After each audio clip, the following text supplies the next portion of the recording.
I did not have any understanding of just what it would be like. I tried to warn you as much as possible. It was meant to be a happily ever after, but it turned out to be anything but a fairy tale. 2 years after the nation celebrated, it could not have been a happier, more glorious day. But then things started to go downhill. How has it all gone so wrong? We had this unpredictable couple who were going to do things in a very different way. When did the cracks start to show? The so-called Fab Four dream disintegrated step by step. Where did the problems really lie?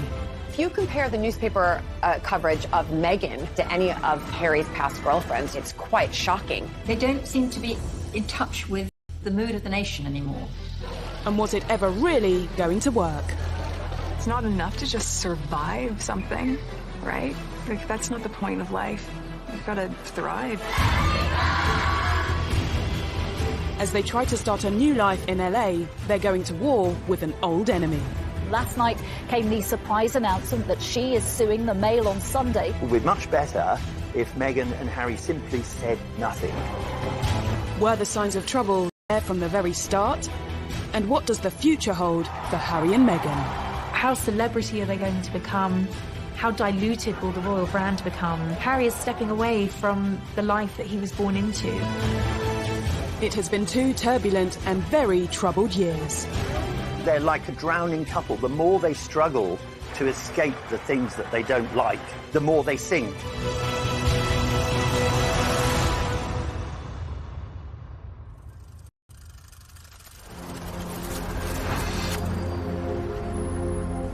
Harry and Meghan have changed the regal backdrop of Windsor for the luxurious Hollywood Hills. We won't be hearing about Harry, Meghan, and Archie and the royal family together as one for, I expect, for months to come until they come and visit over here, or maybe William and Kate and George and Charlotte and Louis will head on over to LA. Wouldn't that be a great photo op? They've also swapped the royal court for the High Court, in a legal battle which highlights so much of what's gone wrong in the past 2 years. Meghan's family issues, their fight for privacy, their war with the tabloid press. The court case could turn into their biggest nightmare. And it all centres on letters written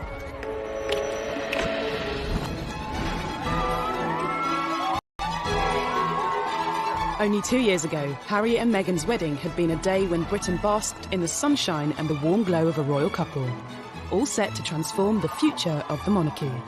The mix of the tradition and the new and the mix of cultures totally embodied in one church service.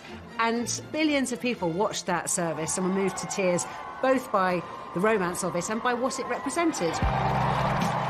We celebrated with them, but were the seeds of their troubles already clear to those who looked? For the 2 years since the wedding, I think they've tried to recreate and maintain the kind of positivity that was around at the time, but that's just unrealistic and naive.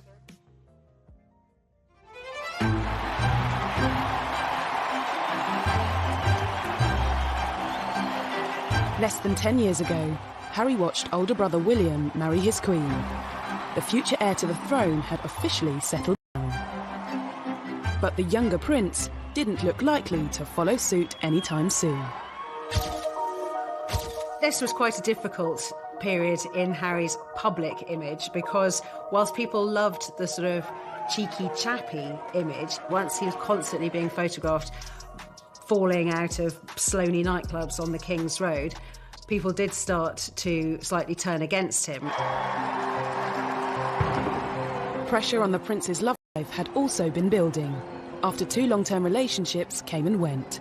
The first love, Chelsea Davy, who he fell head over heels in love with, she had to look into the goldfish bowl of royalty and to realise absolutely this wasn't the life for her. Harry was disappointed. His second relationship with Cressida Bonus, an actor, and she too didn't like the idea of media intrusion. When you marry into the royal family, you have to give up so much individually. as a person, or at least that's what's expected of you. Girlfriend-wise, you know, it's my private life, so it's a different story. But yes, I am very protective. Obviously, it is part of my life. It's something that is part of the baggage that comes with me. I wouldn't say that Harry was unlucky in love. He just hadn't found the right one until Meghan came along. And when American actress Meghan Markle did come along, she looked set to change everything. When Meghan first appeared with Harry, she seemed absolutely perfect. The fact that she was American, she was a career woman, she was mixed race, she brought a whole lot of new things into the royal family that the royal family needed. In this strong, striking, confident woman, the scrutiny of being in the public eye. But the nation's favourite prince, with a divorced Hollywood A-lister, raised some eyebrows from the start. Much attention was paid to her mixed heritage. Harry's fallen in love, and there were people happy about that. But then on the other side, there were people, the papers, the mainstream papers and the tabloids, talking about her in a very negative sense. People were already painting her in ways that it was clear they knew nothing about her, but it suited their negative narrative to call her what she's not, without any evidence. It is, and it was, racist. If you compare the newspaper coverage of Meghan compared to any of really Harry's past girlfriends, you know, it's quite shocking. The press has always denied racism.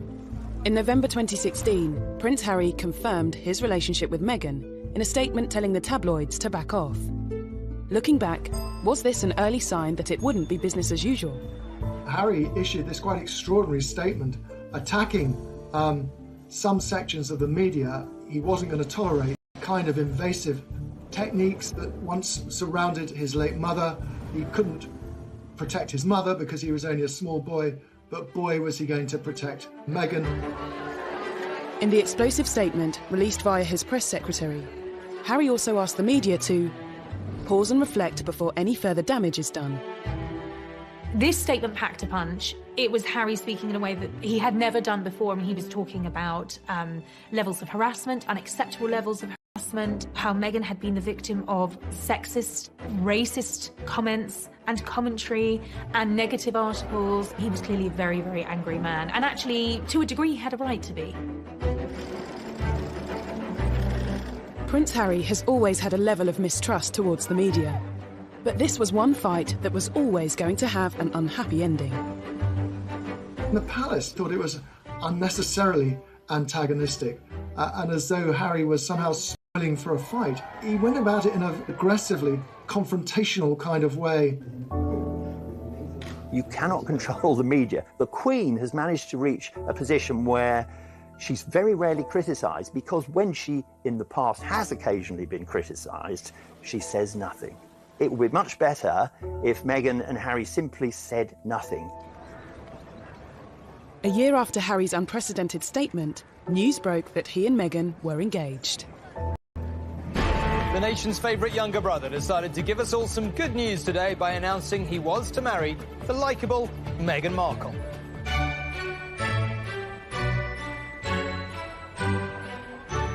Unlike Harry's from Kensington Palace.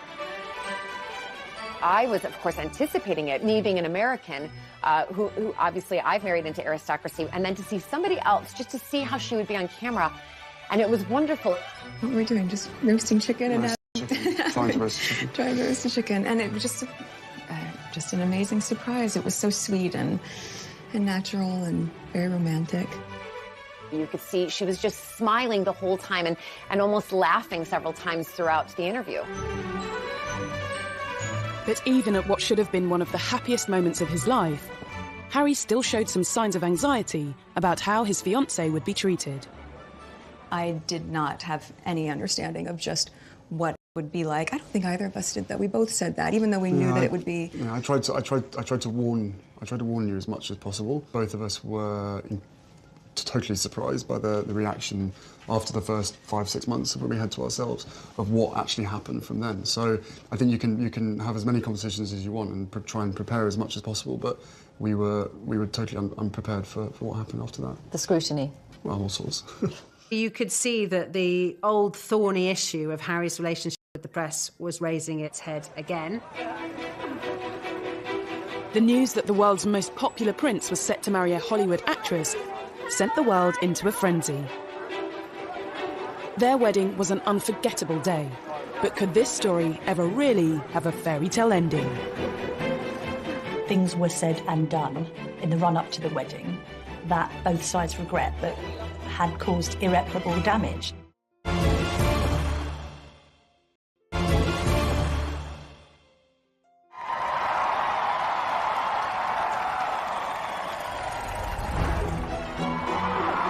On the 19th of May 2018, the eyes of the world were on St George's Chapel in Windsor. The wedding day was wonderful. Meghan looked beautiful in her dress. Harry couldn't have looked happier.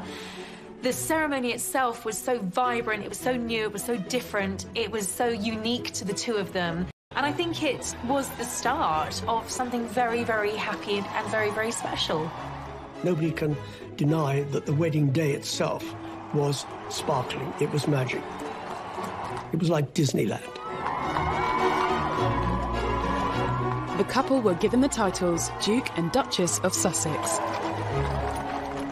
Everything seemed perfect, but was there trouble and unrest, just hidden from view? Everybody was happy for Harry. Everybody thought Meghan was marvellous. It could not have been a happier, more glorious day. But then wheels started to come off amid suggestions that the couple had been a bit difficult over the planning of the wedding and that demands were being made that perhaps weren't quite in proportion with their place in the royal pecking order. He said before the wedding, what Meghan wants, Meghan gets. Negative reports surrounding claims of Meghan's behaviour emerged from within the palace. It's been reported that Meghan was demanding that she wanted a certain tiara to wear, and then she was given the one that she didn't want to wear. And claims Meghan rowed with Kate's staff, which were denied by Kensington Palace. Meghan just didn't like any pressure, and on a couple of occasions she actually told staff not to interfere. It was none of their business. She would have the wedding she wanted. No one had any idea that this was all building up into a much bigger and wider, more troubling picture. According to reports at the time, it was claimed Meghan also clashed with members of Harry's own family. Speculation was rife. There was a huge row when Kate was upset because Meghan insisted she didn't like the dress that Princess Charlotte was planning to wear as one of the bridesmaids. And inevitably, if you shout at someone in private and you're a royal, there is a good chance it will be leaked. There was a constant feed of endless negativity. Author Tom Quinn believes Harry and Meghan's private accommodation played a part in the tensions. Nottingham Cottage is in the grounds of Kensington Palace, and it's quite small. I mean, it's tiny compared to the enormous double apartment that Kate and William have. It was being pointed out to them in no uncertain terms. They weren't in the First Division because that place is held by William and Kate. So inevitably that led to friction. In Meghan's world, if you're determined enough, you can get to the top, but Meghan can't. She can't get to the top, whatever she does. Was the untraditional mix of American celebrity and British royalty ever really going to work? The wedding was also marred by controversies surrounding Meghan's father. We're talking a global wedding for millions to see across the world. People are anticipating this, and what's being reported day after day to the lead up of the wedding is about her father, Thomas Markle. And is he going to come over and walk her down the aisle? Are they speaking? Have they spoken? There was the whole farcical business of Thomas saying, I can't come to the wedding, but then photographs suddenly appeared, taken by a paparazzi, showing Thomas Markle being measured for a suit, looking at a book about English landmarks. And these pictures were sold all over the world to the huge embarrassment. Thomas Markle couldn't walk Meghan down the aisle, but he did carry out a string of interviews with the British press. It meant he continued to dominate headlines even after the wedding.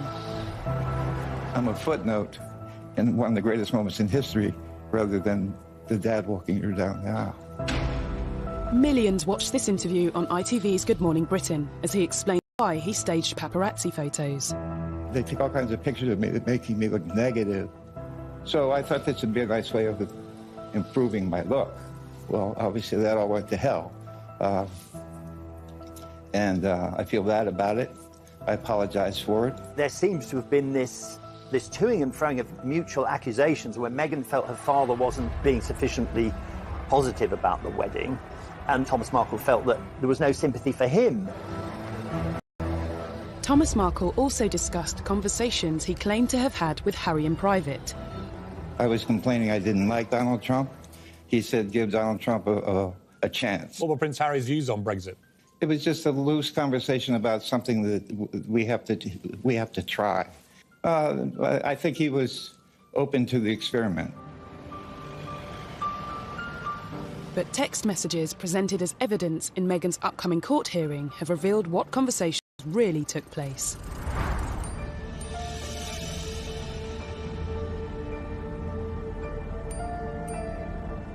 We now know what Harry was really thinking as newly revealed texts from him just before the wedding warned Meghan's father about talking to the media.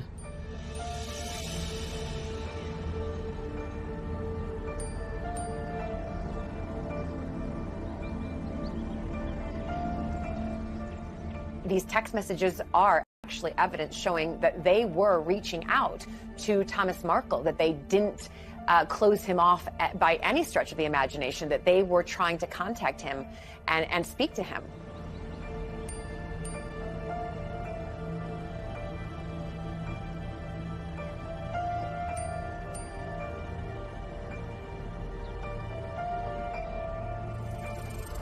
The private messages also showed how Meghan made attempts to speak with her father.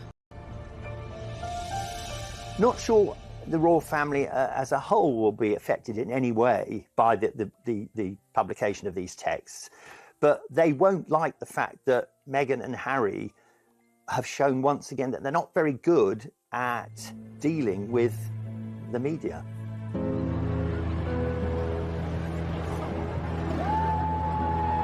Evidence given to the High Court also confirmed that Thomas Markle hasn't been in contact with Meghan.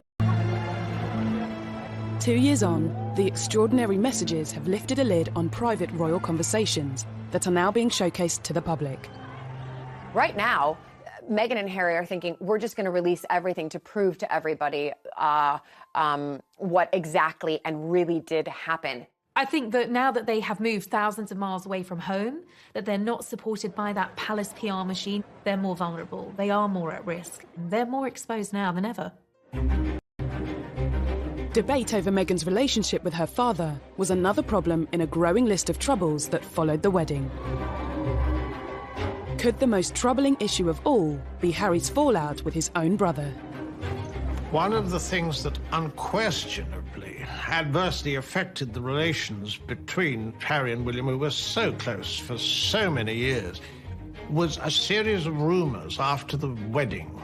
William expressed doubts to Harry as whether or not he was too quick in being engaged to Meghan. There was a brotherly discussion, which I think was voiced out of concern from William, but was misinterpreted as a lack of support. Things were said and done in the run-up to the wedding that both sides regret, but had caused irreparable damage. That's Harry. He's quite a headstrong, impulsive young man. He's much more like his late mother than William, who considers things and is, in that regard, is more of a Windsor and more like his father.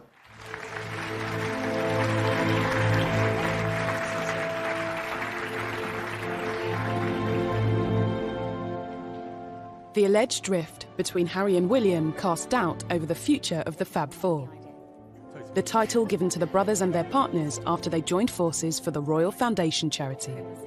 They looked amazing, they were all similar ages, and they all had, it looked like a common purpose to make the royal family younger, more modern, more diverse, more approachable, more empathetic. All of those things worked very, very well for a brief period, and then the cracks started to show.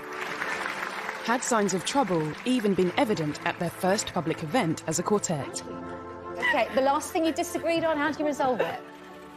I can't remember, they come so thick and fast. But is it resolved? We don't know. Oh, we don't know. Well, you're putting on a great show if it's not. The so-called Fab Four dream disintegrated step by step. Despite the troubles within their family, it wasn't long before news broke that the Duke and Duchess of Sussex was starting their own. The real crunch came when Archie was due to be born. Even before the birth, Meghan's celebrity lifestyle... Now, nothing wrong with going to a baby shower. That's what Americans do. We don't do it so often in the UK, but they do it in America. It's a common practice. But she flew over a private jet. What's wrong with a commercial jet? It was the first sign of breaking with royal tradition, and there would be more to come. They wanted to do things very differently. All right, so far, but things then got a bit laughable. All the little signals meant a breakup with the royal family was inevitable. And now suddenly we had this unpredictable couple who were going to do things in a very different way.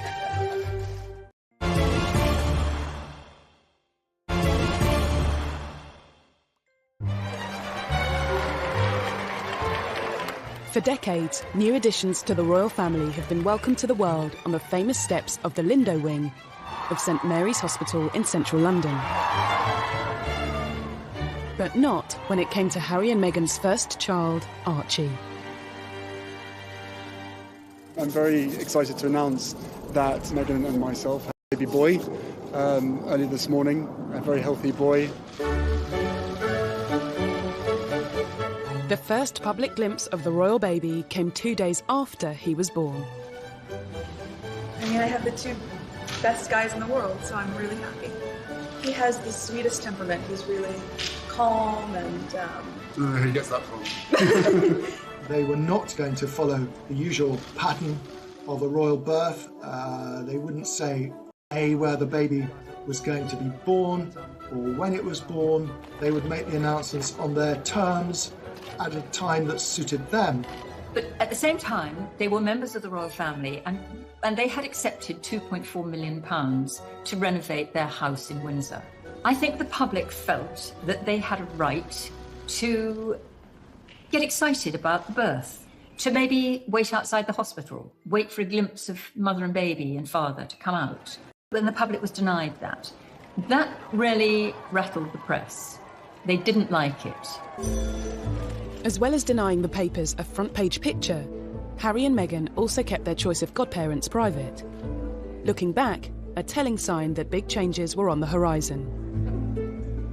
I think that this was their way of saying, oh my gosh, the more we give to the press, the more they take and write not very kind articles about people or about their lives. So they just thought, we're going to start stepping back so that they have nothing to write anything damaging about. But it was very much Harry and Meghan not just wanting to do their own thing, but wanting to say, we're signalling a change. Things are not going to be the same anymore. We're an independent unit. The couple had already begun forging their own path, moving from Kensington Palace to Windsor in time for Archie's birth. Then, a month later, they split from William and Kate's Royal Foundation, marking the end of the Fab Four. Their appearance 18 months earlier at a Royal Foundation forum proved to be the first and last time the quartet would appear at such an event together. Do you ever have disagreements about things? Oh, yes. Can you really have four very big personalities with different backgrounds, with Meghan and Kate, and different futures with William and Harry? Can they really be a cohesive group that can work very happily together? They probably should have separated at the very beginning and not tried to be a quartet. As a new family, Harry, Meghan and Archie toured southern Africa. I wanted to ensure that our first visit as a family, with my wife by my side, focused on the significant challenges facing millions of South Africans. Many of their troubles seemed to disappear. They got very positive press in southern Africa. That went down incredibly well. They couldn't have done it had they written the script themselves. Couldn't have been better.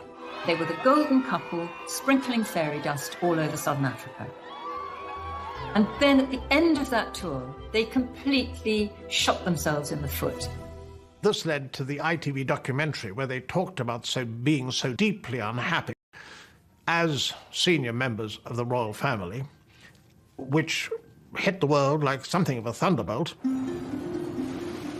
In a revealing documentary, Harry and Meghan express their true feelings and the problems bubbling under the surface. There's been a lot of talk in the press about rifts with your brother. How much of that is true? Look, we're brothers. We'll always be brothers. We're certainly on different paths at the moment, but I will always be there for him, and as I know, he'll always be there for me. I don't know what the impact on your physical and mental health of all the pressure that you clearly feel under. Thank you for asking, because not many people have asked if I'm okay. It's not enough to just survive something, right? Like, that's not the point of life. You've got to thrive, you've got to feel happy, and I think I really tried to adopt this British sensibility of a stiff upper lip. She did really try to adapt this British stiff upper lip, keep calm and carry on, you know, never complain, never explain. But let's remember, she's American. We like to complain and explain. Rather ill-advised in my view, because, you know, he talked about how, you know, grim their lives were against a backdrop of one of the most benighted and poorest parts on the globe. It wasn't enough. They also wanted to send a message to the tabloids. While Harry and Meghan were 5,000 miles from home last night, came the surprise announcement that she is suing the Mail on Sunday for publishing a private letter she wrote to her estranged father. Harry's bombshell statement at the end of that tour announcing that his wife was taking legal action against a newspaper, and really, well, a character assassination, I suppose, on the British media. No one expected it to end like that. Harry and Meghan were very publicly sharing their troubles with the world, and the world lapped them up. I think that part of the fascination and the outrage thrown at Harry and Meghan is probably deeply rooted in jealousy in some part, right? People don't want to accept that. Be it ordinary people like you and I, or, you know, high-profile people who just want to get in there.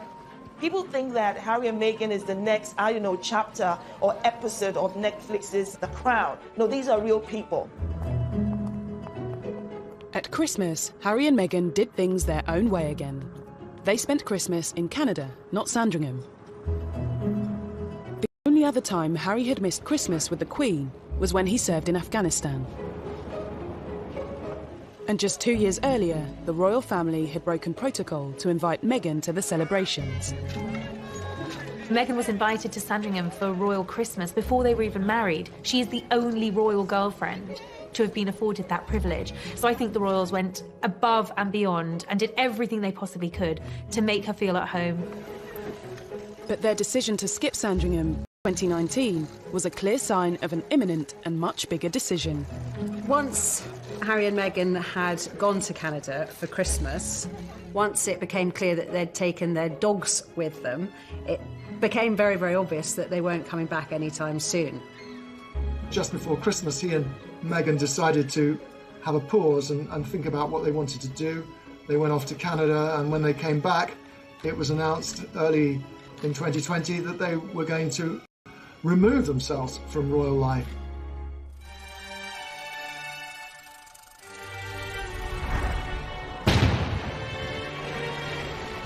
In January 2020, they dropped the biggest bombshell of all. They said they intended to step back as senior royals. It was absolutely shattering. He gave other senior royals, including the Queen, almost no notice at all. And I thought that he and Meghan had gone rogue, and that this was a deplorable way to handle it. I think that the Queen should have been informed. There had been negotiations that had been going on for some time, but nothing had been decided. And he was told to commit his ideas to paper, and he responded, well, no, if I do that, it'll just end up in the newspapers. Essentially, on one hand, you had a royal family feeling that they were being bounced into making a decision on the couple's future, and the couple being very frustrated that the palace machinery wasn't quick enough to respond to their desire to change things. For many, what became known as Megxit now seems like it had been inevitable from the start. Harry and Meghan saw perceived slights at every twist and turn, and things which seemed quite minor became quite major, and it really came as no surprise as the weeks and months went by that really what they were angling for was not just a different kind of royal life, but a different life, and in fact a life absent from the royals, if you like, to break free from royal duty and everything that he'd been used to, which of course is what happened. Was the break down to tensions with the press, issues with traditional royal life, or something else? I think he defers to her a great deal, and she's a very confident, articulate woman who's done very well for herself, but I think she has no idea of the sense of duty. Now, Harry is in his 30s, right? And I do not understand why anybody would think that he would not have matured, changed, grown up in different ways. And the fact that you're seeing a side of Harry that you haven't seen before is because this context in which he's currently dealing with did not exist before. Why is that surprising? Should we have seen it coming? Has Harry never really been happy with his royal role and all the attention it brings? Did he find his greatest peace when he was in the army? The army allowed Harry to feel normal. That's what he wanted. Would you say then you're more comfortable being Captain Wales than Prince Harry, or is it just a case? No, definitely. I think I've always been that. My father's always trying to remind me about who I am and stuff like that. But it's very easy to completely forget about who I am when I'm in the army. You know, everyone's wearing the same uniform and doing the same kind of thing. Harry and Meghan's announcement also detailed how they wanted to be financially independent and retain some royal responsibilities. A meeting was called between Harry, Prince Charles, Prince William and the Queen. Harry and Meghan were expecting an awful lot with what they were demanding at the Sandringham Summit, as it was called, when they were laying out how they thought it would work and how it would continue to be half in the royal family and half out of the royal family, either in or you're out. And it was definitely the Queen who said no very, very firmly to her favourite grandson, and that must have been very hard. Harry and Meghan's final royal engagement was in early March, and for some, it seemed their troubles were still on display. There was quite a lot of tension there. There was some interesting body language with both of the brothers studiously examining their programmes and not really talking at all. Meanwhile, Meghan's there with a megawatt smile, trying to make the best of things. I would say that what interaction we saw, and there wasn't much, between the Cambridges and the Sussexes seemed to me extremely frosty. Harry and Meghan have long been suspicious of the press and the motives of the media. But taking on the tabloids is a battle that can come with consequences. If you want less press intrusion, yet you launch court cases against the press, this could lead to the ultimate horror that Meghan could appear in court, at least in theory, against her father, Thomas. They don't seem to be in touch with the mood of the nation anymore.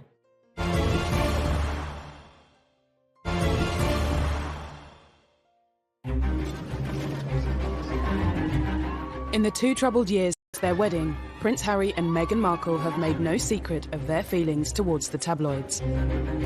Looking back, Harry has long been vocal about what he sees as press intrusion. They still upset me and I still read them.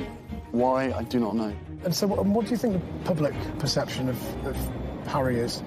I don't know, it fluctuates. It depends on what the media want to write, I suppose. That feeling only grew when he and Meghan became a couple. We were just hit so hard at the beginning with a lot of mistruths that I made the choice to not read anything, positive or negative. It just didn't make sense. Being part of this family and this role and this job, every single time I see a camera, every single time I hear a click, every single time I see a flash, it takes me straight back.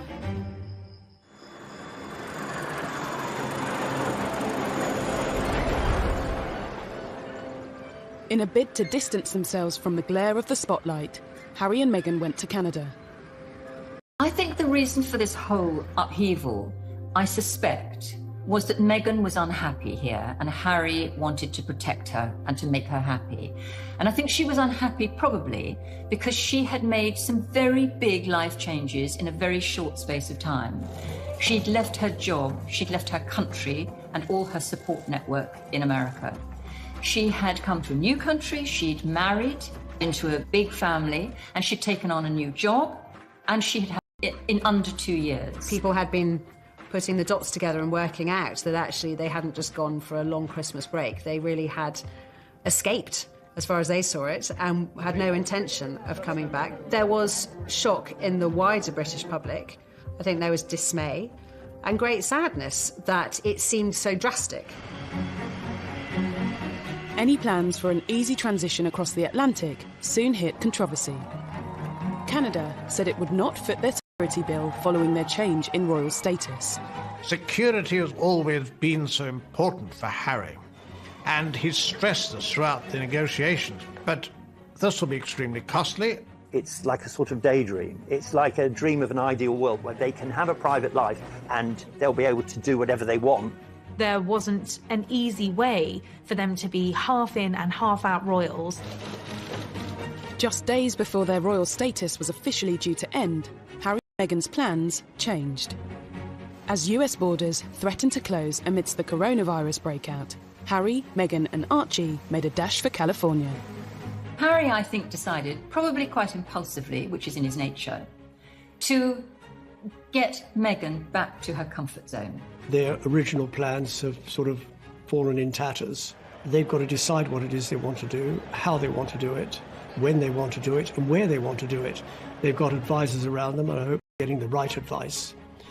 Because the right advice is not just about what is good for Canada and the United States, it's also what is not going to bounce back on the monarchy and on the institution. It's important that they take that into consideration as well. As Harry and Meghan attempted to settle peacefully into LA life, their battle with the British press continued. Their long-awaited court case finally got underway.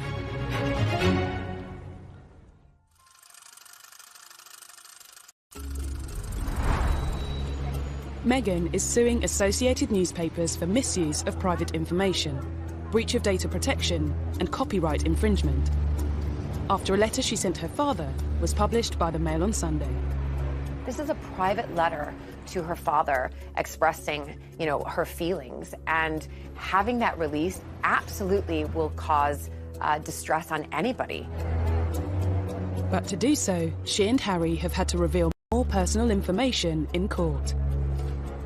They don't like being written about in the British tabloid press, but at the same time, they are suing, and that will come out in the courts, all of the text messages and the documents. So they must feel very, very confident that what they have to show will, in one sense, vindicate them. Absolutely. They want to use this opportunity to care about her father. Clearly, it means a lot to her personally to be able to say, none of these things are true. I got in touch with my father. I tried to help my father. It was difficult to reach my father. He wasn't responsive. The reality is that they have to do this. And whether they win the court case or not, they're the first to do it, and I think that means a lot. The first round went in favour of the Mail on Sunday, with the judge dismissing some of Meghan's claims against the publisher, including allegations that it acted dishonestly. The judge threw out, in the preliminary hearing, threw out some of the allegations that Meghan and Harry had made against the Mail. He described them as irrelevant, just not part of anything the law could look at or decide on. But that was just the opening battle. When the case goes to trial, it could all get really uncomfortable.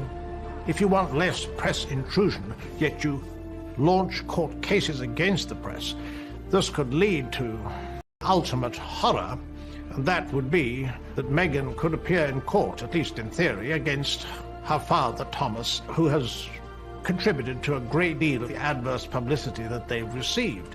That would be a global news story and be truly bizarre.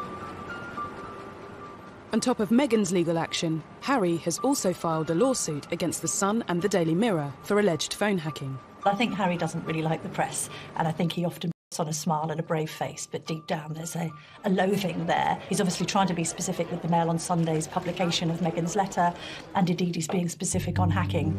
If legal proceedings weren't enough, the pair have written an open letter to the Daily Mail, The Sun, the Daily Mirror and the Daily Express, signalling their intention to sever all ties with them.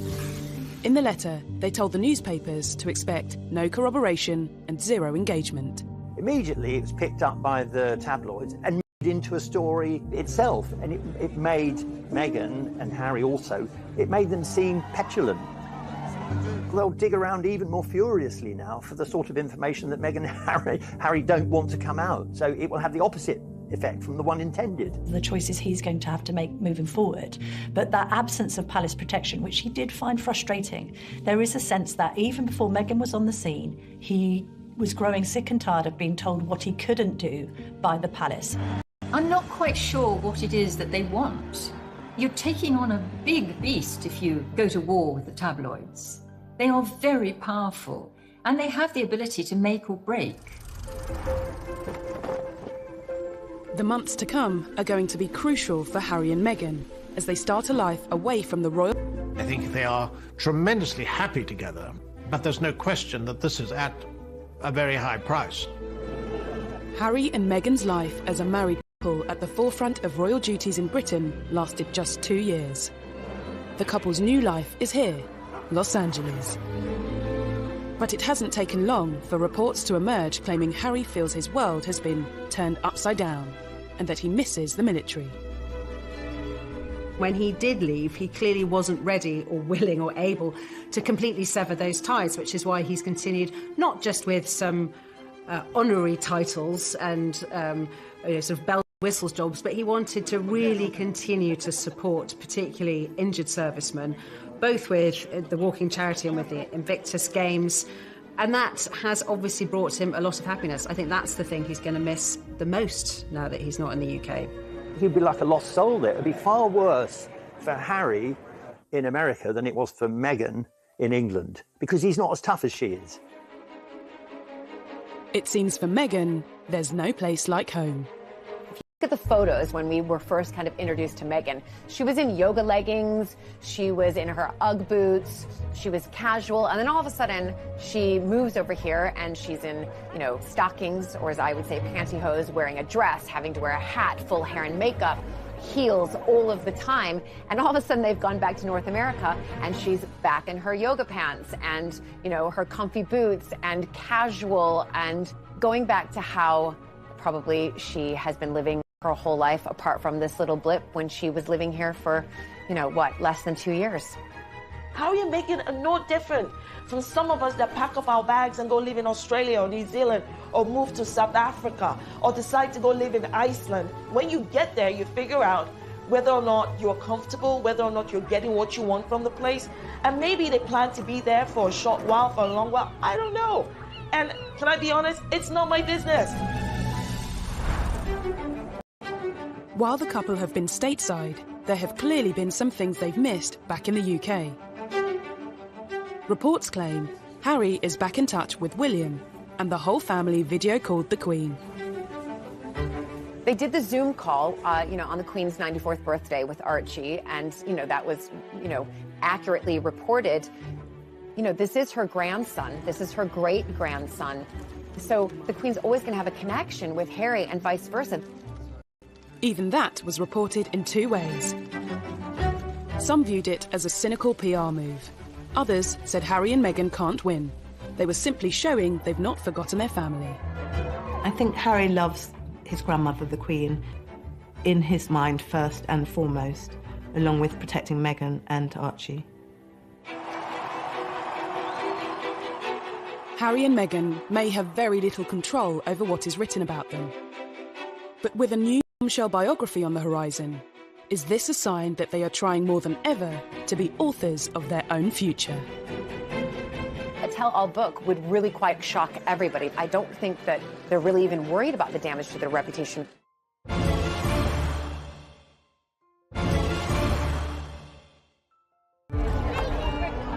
This summer, Harry and Meghan will continue to dominate headlines. A new unauthorised biography will soon be hitting shelves, with claims it will be very much told from the couple's perspective. It promises unique access to friends of Harry and Meghan and will dispel many rumours and misconceptions that plague the couple. Will it be a case of history repeating itself? Look at what happened to his mother when she did the biography with Andrew Morton. It caused massive issues and problems within the royal family. I don't think he wants to follow in those footsteps of his mother right now. what she did in opening up to the world a tell-all book. Again, it would really go against everything that they're trying to put out there, is that we want to be private. It's probably, again, their own pathway of saying, you know what, we want to tell our story, and this is the way we're going to tell our story. Reports claim Meghan wants the book released sooner rather than later, and that she wants to shatter the image of being a demanding diva. You can be certain that the book won't give both sides of the story. I think it's more likely to be a self-justifying book, but it does give them something to do in a world where, especially Harry, has nothing to do. It seems their story is far from over, along with all its troubles. They may have left palaces and protocols behind, but Los Angeles comes with its own way of doing things. In the world of celebrity, anything goes. I mean, you can go to a burger joint and be photographed outside, have the same kind of privacy restrictions, but also the same agreement between newspapers and the palace. They're not protected by the palace anymore. How celebrity are they going to become? How diluted will the royal brand become? You know, Harry is stepping away from the life that he was born into. That comes with risks for him. Harry and Meghan say they're determined to carry on charitable work. Marking Archie's first birthday, the couple featured their son in an online charity video, only to receive yet more criticism. We're going to read Duck, Rabbit, Eddie. Good job. I think it's very odd and typical of the slightly contradictory of Archie on his first birthday. It's very sweet, and we know it's linked to a children's charity that Meghan supports, which is all good. But at the same time, it does show that Meghan, probably more than Harry, is not going to be able to say goodbye to the media and to having a media presence. She can't do it. They could release photos of Archie whenever they want to. I don't think they're really having their cake and eating it too. I think that they feel like, well, we can now do what we want to do. For Meghan, life has gone full circle and she's back in Hollywood. But where does that leave Harry? I think they'll take a lot of advice from the Obamas. They've set up their production companies, that they'll be talking to Oprah Winfrey, they'll be talking to big figures like that to try to find a way to carve a role for themselves as philanthropists, entrepreneurs, huge figures on a global platform. How they earn their money without people think they're trading in on their royal status is the tricky bit. However they choose to earn a living will be a new venture for former senior royals. If it doesn't work out, is there a path back to the palace? I think in a way it's seeing how they behave. If they use the royal family to make pots of money, then it won't be very good. If there's a tell-all interview on the television by Meghan and or Harry, that's not going to go down well. So they're really under the watchful eye of the royal family for the first year, which they probably don't like at all. The door has been quite clearly left open by the Queen for them to return to the royal family if that was what they wanted to do. She has allowed them to keep Frogmore Cottage, although they've been asked to pay the £2.4 million that the taxpayers paid for the refurbishment, and rightly so. They haven't lost their titles, they haven't been stripped of their titles as such, they're just not able to use the HRH status. But I don't think they will come back. I think this is the life that Harry actually has always wanted. Meghan has been the catalyst, she has enabled him to do this. She's helped to give him the confidence to take a step outside of the role that he was born into and to embark on a new chapter.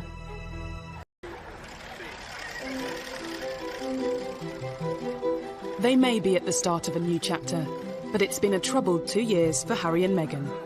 Looking back, were there signs of trouble from the start? And looking to the future, are there signs of more trouble yet to come? Harry was intent on a different path, clearly.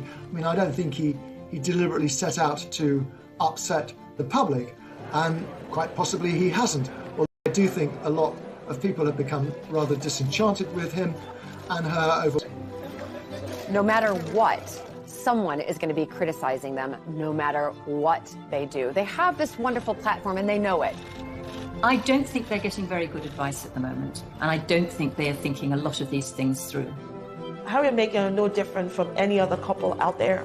This is one of the fights that they have to undertake together.